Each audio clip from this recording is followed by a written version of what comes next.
Hey guys, STTM here, and in today's video, we are going to be talking about the play-in race for the East and Western Conference, and overall, just recapping it. So yeah, guys, but before we get into it, make sure you like, subscribe, put on notifications, and comment on the video, as it lets me know what you think, gets me more recommended, and if you put on notifications, you will literally be updated on the latest STTM videos that you do not want to miss. And I'll just appreciate it. So, enough with the Japanese, and let's get straight into the video. Bow! All right, let's start with the East play-in. So, I feel like for the play-in, I feel like Orlando, Atlanta, Miami, or pretty much just anybody from 1 to 9 is pretty much set to be in the playoff/play-in. But the Bulls are at risk of losing their spot. I feel like, in my opinion, they're going to do that. They're going to do like that thing they do every year where they just barely make the play-in. But I think there's some contenders. Definitely not Charlotte and Washington. Their season is over, to be honest. They're eliminated. I don't even know why they're not even listed as eliminated. Like, dog, you are not getting in the play-in with 47 and 43 losses. Actually, it's possible, but like if you're getting them this quick into the season, like, dog, it is February. Why do they have why do they have that in February? That's not really good. Wizards is historically bad. Charlotte's is just regular bad. But there's a couple contenders. The least likely contender is the Raptors because they're 18 and 40 already. They've been 3 and 7 in their last games. In their last 10 games. I don't know if this team is going to even pass somebody like the Sixers or the Nets. I don't even know if they're going to do that. But I mean, they're definitely going to be better next season. They could get there next season for sure. Like, they're gonna have Scotty Barnes, R.J. Barrett, Brandon Ingram, Grady Dick, Emmanuel Quickly, Jakob Pertl. Like, they have a good roster. They got a good core, man. I feel like they should tank a little bit so they can add on to that, which would be pretty insane, to be honest. They should add on to it. That's gonna be crazy. And then Scotty Barnes is gonna have that Cade Cunningham level breakout. I think he will. I think he indeed will. Genuinely. That's my genuine opinion. But I don't think they're making the play in this season. I don't think they're doing it. Brooklyn could, but the problem for me is that they don't have as much talent as the Sixers, and I'm not sure who has more talent between the Nets and Bulls. So let's just look at their rosters, see who has more talent. No, the Bulls. Well, this is actually really obvious. If you're like really caught up with the NBA, you'll know for a fact they don't have DeRozan and Levine. But yeah, it's just Vucevic now. But we'll still look anyways. All right. So while these are loading, okay, never mind. I was gonna say someone while they were loading, but they're here. They're here. So let's just look now. All right. Josh Giddey, Lonzo Ball, Kevin Huerter, Mataz Bazelis, and Vucevic are their starting lineup. Kobe White should be in that starting lineup. In my opinion, he should. Let's just look at his stats to see if I can back that up.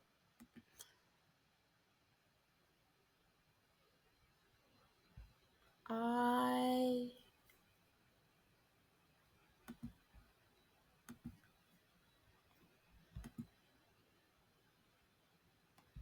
think I can. Okay. Yeah, he should be a starter. He's averaging 18 points per game. He's not really doing good rebounding, passing wise. His shooting is good too. Like, it looks like he's all offense, but that's only 3 statistics. And he has a good build too. He's literally 6'5". Like, I think this guy should really be starting. And he's young too. He's literally 25. He's a young player. I mean, his defense isn't really that good. He does have some all right perimeter defense, but not interior by any means. So I think Kobe White should 100% be starting over somebody like Lonzo Ball. Now let's back up that opinion with some stats. It'd be like Josh Giddey, Kobe White, but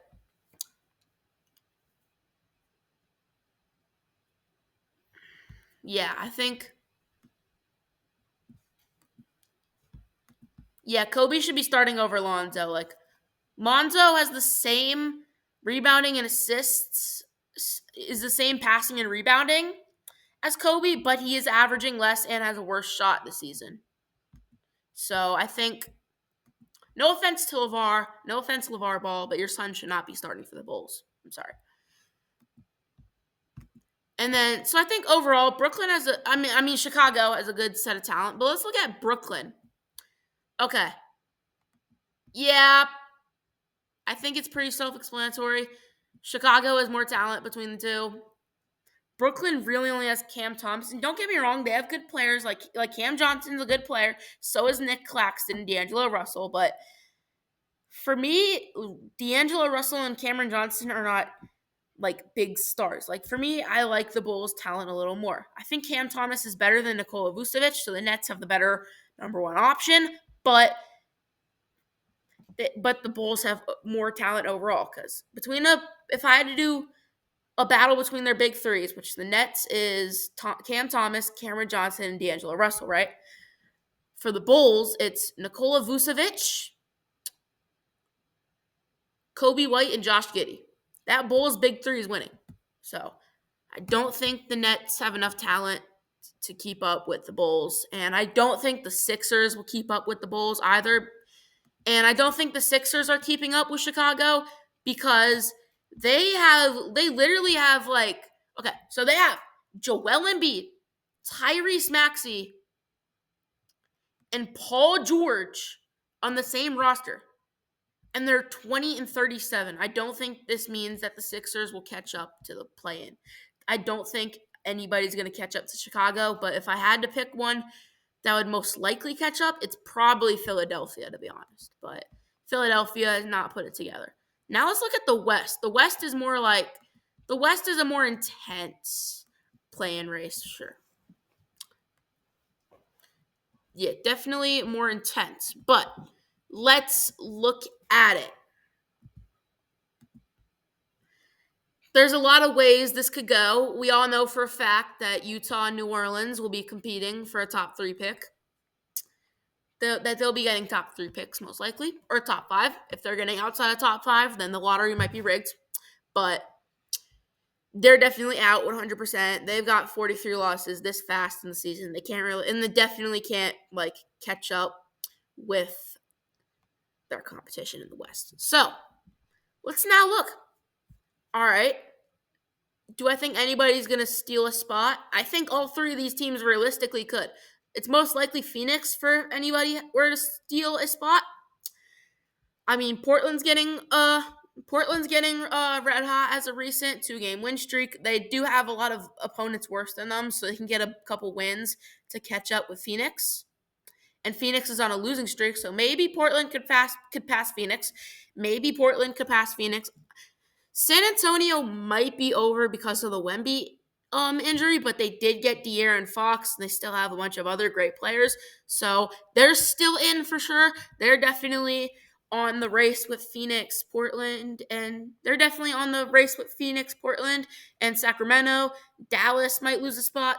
All 3 of these teams could steal their spot from Golden State, Dallas, and Sacramento, but that is insanely unlikely. And especially because Golden State is on a little win, and especially because Golden State is on a 4-game win streak. So, yeah. But I think this is a very talented Western Conference. 21 to 17 games. They're all 13 and 10 or 4 games behind. That's pretty impressive, I'll admit. I'll cave in. That's pretty impressive. All right. But it seems everybody from 1 to 6, actually 1 to 7 or 1 to 8 is probably in the standings, means that you're probably safe for now. But anything could really happen as we still have a big remainder of basketball left. So the West could shake up a lot. Dallas is going off of an awful tear. They lost their last 2 games. If they lose more, they're gonna look pretty embarrassing because that means that they're gonna have an under 500 record in their last 10 games. So I think there's definitely chances of Sacramento passing Dallas. Maybe Phoenix or Portland could pass Dallas, but Dallas still has two former LeBron sidekicks in Kyrie Irving and Anthony Davis.